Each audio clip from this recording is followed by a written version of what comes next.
Regardez la vie des diocèses avec la Mutuelle Saint-Martin.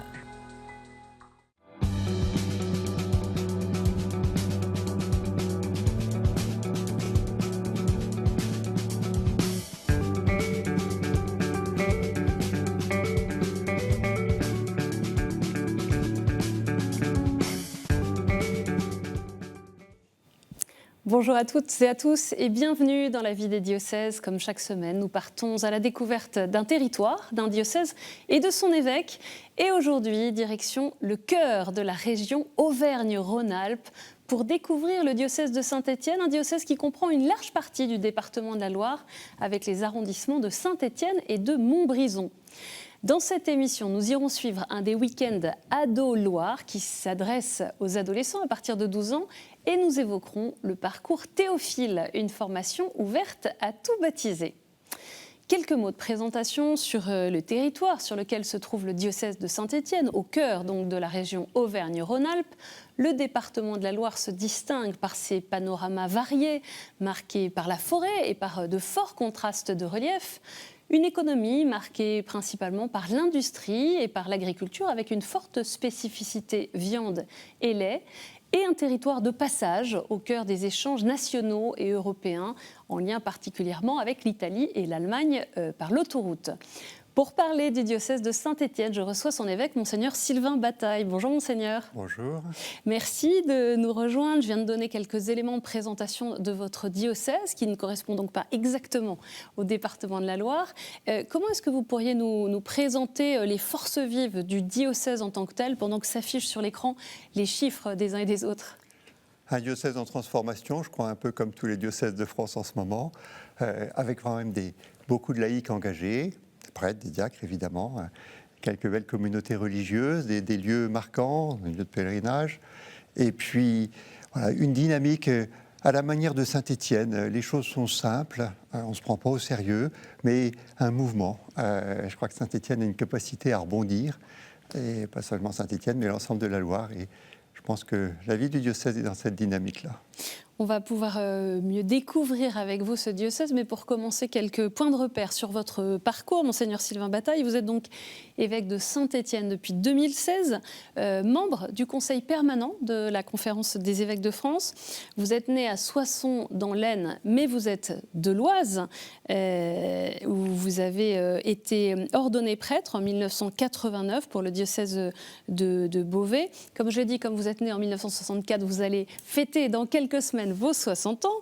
Et parmi vos différentes missions, vous avez été recteur du séminaire pontifical français de Rome de 2009 à 2014 et vicaire général du diocèse de Beauvais de 2015 à 2016 avant d'arriver donc à Saint-Étienne. Vous avez choisi comme devise épiscopale ce verset du psaume 84, oui. Amour et vérité. Et vérité. Pourquoi ce choix ? Si on arrive à tenir les deux, c'est-à-dire l'amour, cette ouverture aux personnes, puis c'est la définition même de Dieu, mais aimer en vérité, pas un amour mou, pas un amour sans consistance, mais un amour qui soit vrai, qui fasse grandir, qui soit vraiment une relation authentique. Et puis dans votre parcours de chrétien, de prêtre, vous avez un attachement particulier avec le Saint-Curé d'Ars. Oui, donc j'ai participé à la fondation de la Société Jean-Marie Vianney.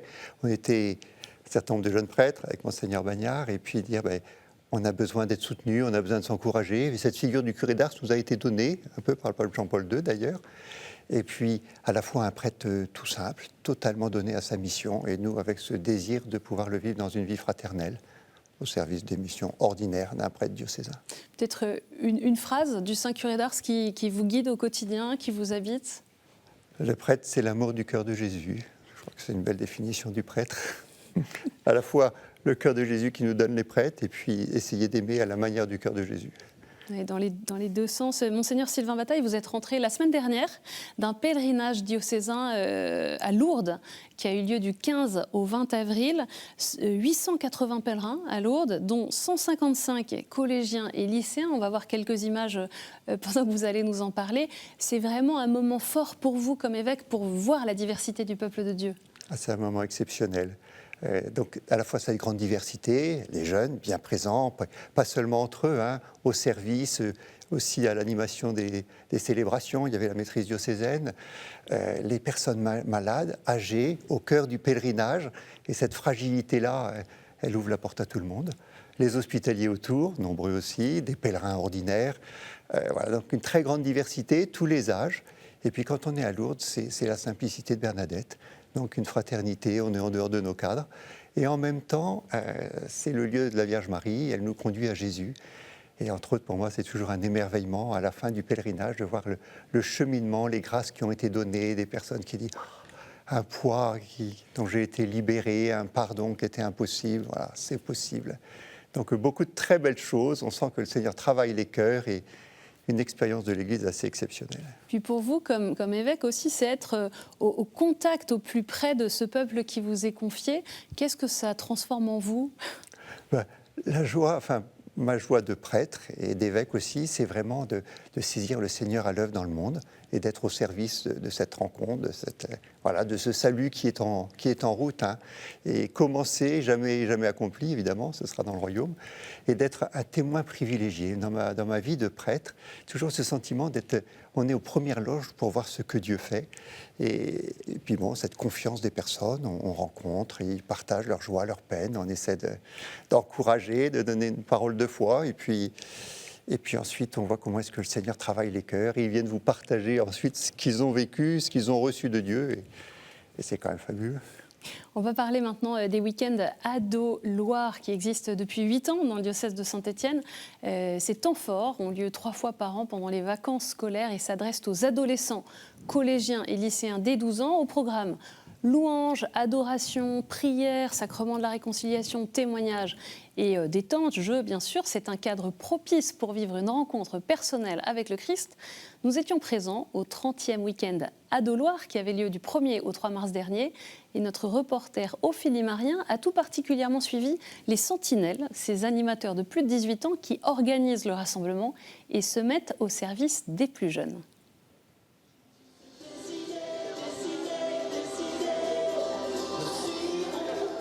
Le week-end Ado-Loire bat son plein ce samedi. Près de 90 collégiens et lycéens sont réunis à Sury-le-Comtal, à une vingtaine de kilomètres de Saint-Étienne. Donc là, pendant le temps de l'atelier, il y a l'équipe louange qui répète et qui propose aussi à des jeunes de s'initier à la louange et de leur expliquer en fait qu'il y a la différence entre des musiciens qui ont fait la musique et la louange qui est utiliser des instruments priés mais aussi pour la prière. Donc c'est juste dans la chapelle que voici.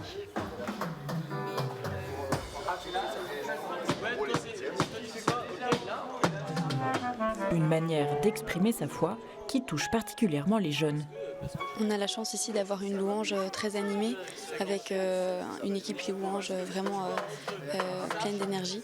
Et je pense que ça correspond pas mal à des jeunes parce qu'il y a un vrai dynamisme. C'est vraiment un point d'ancrage pour des jeunes qui n'osent pas trop peut-être se lâcher en dehors des week-ends ados et qui ici peuvent retrouver une vraie confiance, une vraie liberté d'être.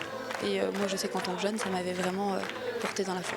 Nombre des jeunes animateurs, appelés Sentinelles, qui encadrent le week-end, ont eux-mêmes été à la place de ces adolescents il y a quelques années.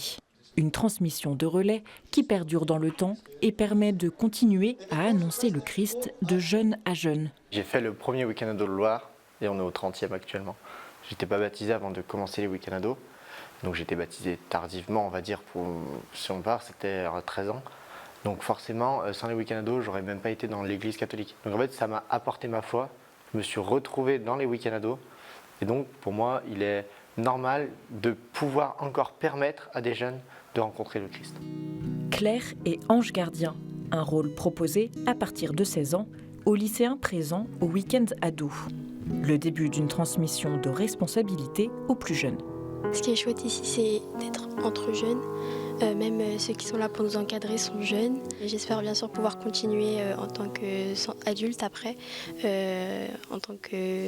pour être là pour les jeunes comme les autres l'ont été pour moi et transmettre ce qu'ils m'ont transmis. Point d'orgue de ce week-end, la veillée de louange et d'adoration du samedi soir, un moment qui peut favoriser une rencontre personnelle avec le Christ. L'idée des week-ends ados, c'est d'abord par la louange, par la fraternité, par la vie dans l'Esprit Saint, faire l'expérience de la présence de Dieu et créer ce contexte qui permette à un jeune de faire l'expérience de Dieu. Il la fera ou il ne la fera pas, mais on crée justement le lieu qui va permettre ce chemin. Pour certains, les week-end-ados, ça va être vraiment leur seul lieu de vie spirituelle.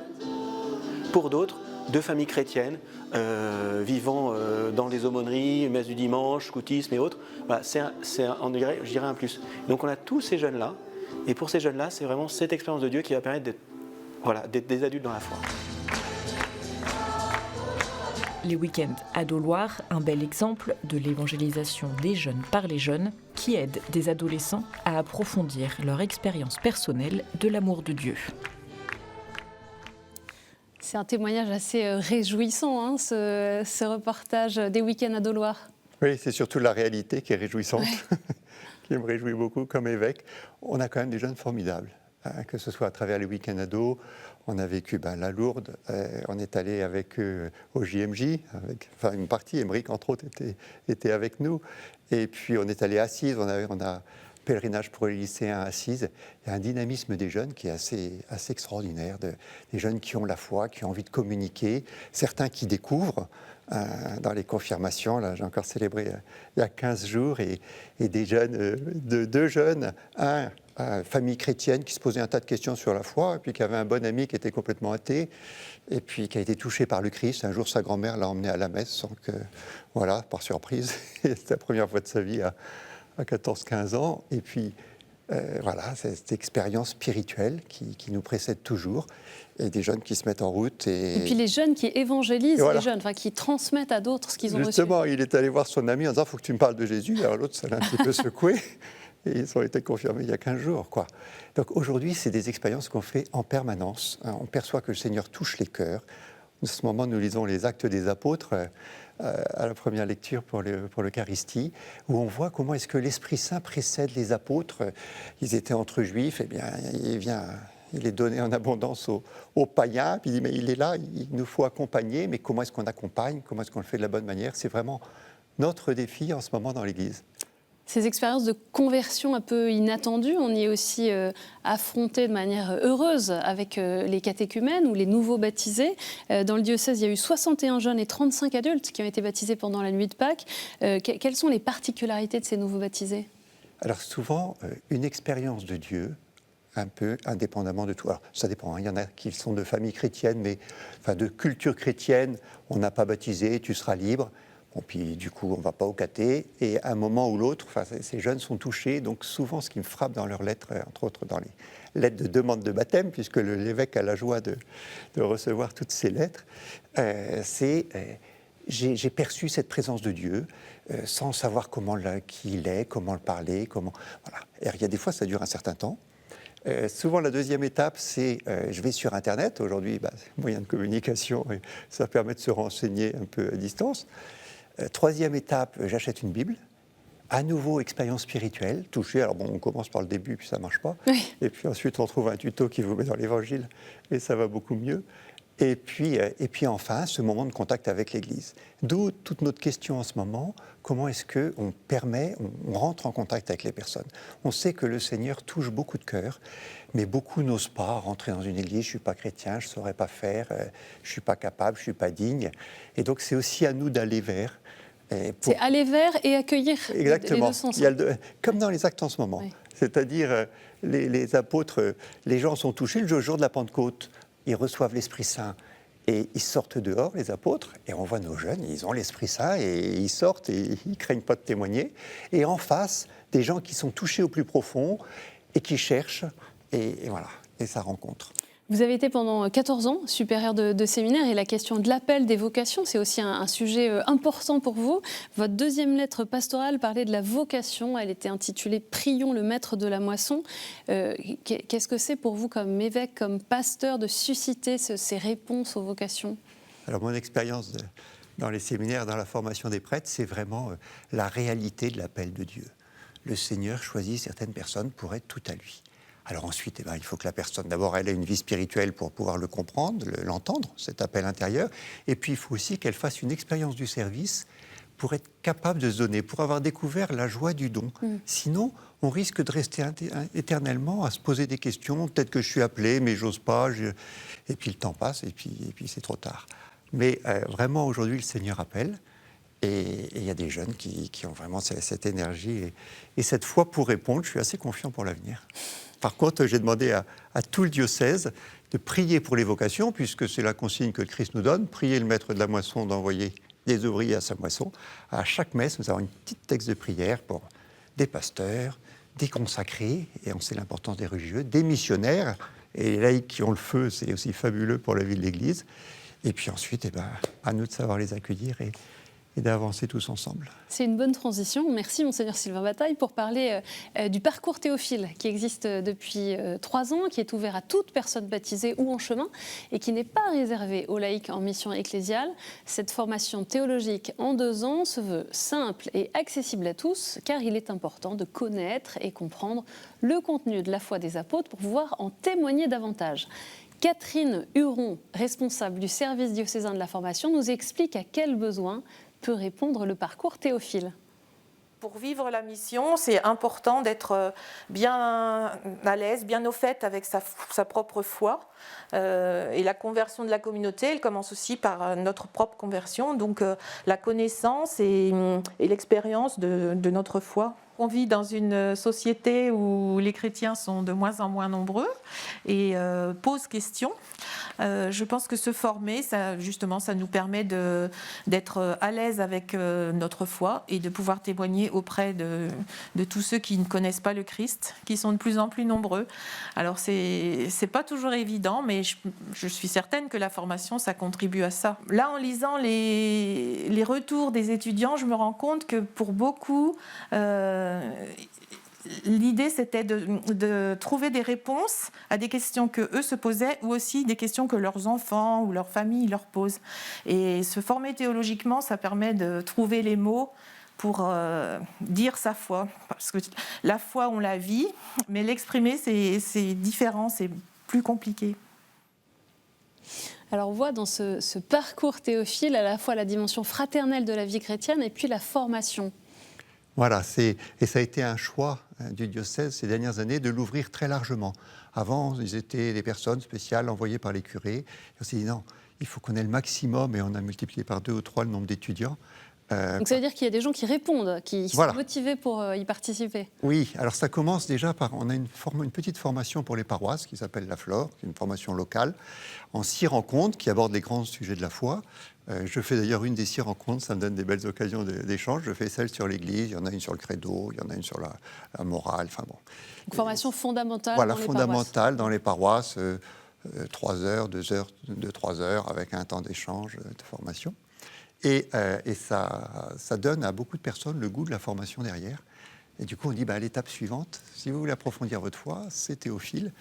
Et ce qui permet d'avoir de plus en plus de chrétiens. Et ce que Catherine a dit est fort juste, en disant on a de plus en plus de chrétiens engagés dans la vie de l'Église.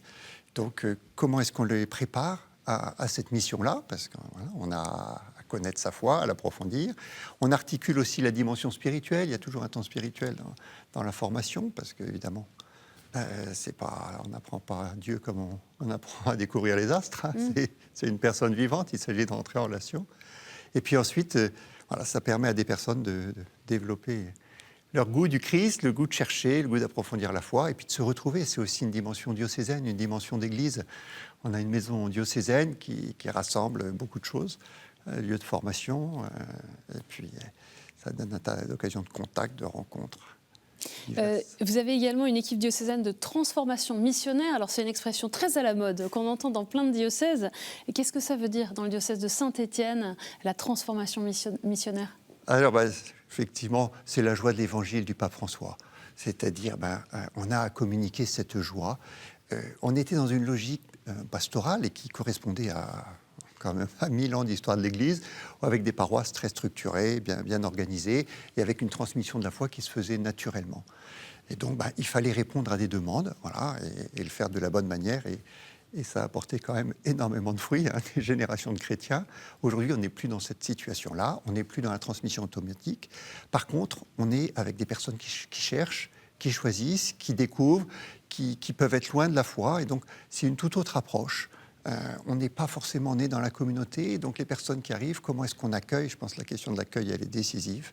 La question de l'expérience spirituelle, en disant la rencontre du Christ. Il y a eu la rencontre Kérigma à Lourdes là, au mois d'octobre. En novembre de l'année dernière. Que vous avez bien relayé et qui a été très marquante pour ceux qui l'ont vécu dans le diocèse. La rencontre du Christ ressuscité, vivre avec lui, annoncer. Et ça signifie dans nos communautés une autre dynamique, une autre approche, faire aussi la place aux jeunes, avec d'autres manières de chanter. On les a vus chanter, louer, danser. C'est ça, jeter les filets, c'est ça? C'est ce qu'on espère. Ouais. Et ce qui me réjouit beaucoup comme évêque, c'est de percevoir qu'il y a une dynamique qui est en place. Je pense que c'est une dynamique qui est celle de l'Église. On a fêté les 50 ans de notre diocèse en 2021. Et ça a été l'occasion, on veut une Église ardente, fraternelle, missionnaire. Ardente par la foi, fraternelle, une vraie communauté, une vraie communion, et missionnaire qui soit très ouverte. Et on s'aperçoit que, oui, c'est ce qui se met en place. Et cette équipe de transformation missionnaire, elle est appuyée sur un conseil diocésain pastoral, justement, qui est chargé, qui est pour moi un lieu de discernement important sur nos orientations pastorales dans cette dynamique de transformation, d'annonce de l'Évangile, de découverte du Christ, de relation avec lui. Et l'équipe, elle est au service de cela très concrètement dans les paroisses. Merci, Monseigneur Sylvain Bataille. On arrive déjà dans la dernière partie de cette émission. On va passer aux questions de terrain.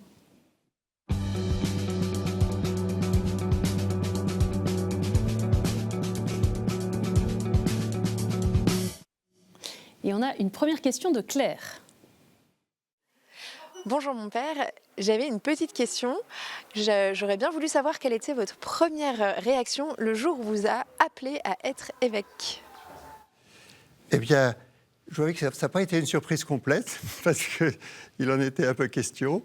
Mais après, ce sentiment à la fois d'être complètement décalé, d'être bien pauvre pour la mission, et puis l'expérience que ça fait 35 ans que je suis prêtre, enfin bon, à l'époque ça en faisait que 27, Dieu m'a jamais abandonné, j'ai jamais choisi mes missions, et j'ai toujours perçu, le Seigneur accompagne. Ça ne veut pas dire que je réussis tout, loin de là, mais le Seigneur est avec nous, et il continue. On a une autre question d'Hélène qui concerne l'inscription dans la Constitution française de la liberté d'avoir recours à l'avortement.